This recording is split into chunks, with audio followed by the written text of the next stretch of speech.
खबर शामिल कयूं था थर पार्कर मां। एजाज चांडियो की खबर मूजिब नंगर पार्कर कारूंझर जबल के तहफ़ुज़ इम्कानी लीज़न खिलाफ एहतजाज जो सिलसिलो जारी।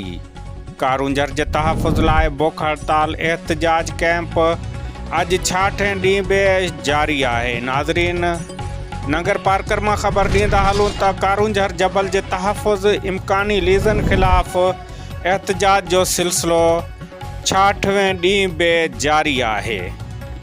कारूंझर ते धाड़ो, कारूंझर जी नीलामी, कारूंझर जी नीलामी, कारूंझर जी नीलामी, कारूंझर जी कटाई, कारूंझर जी कटाई, कारूंझर जी कटाई, कारूंझर जिंदाबाद, कारूंझर जिंदाबाद, कारूंझर जावेरी मुर्दाबाद,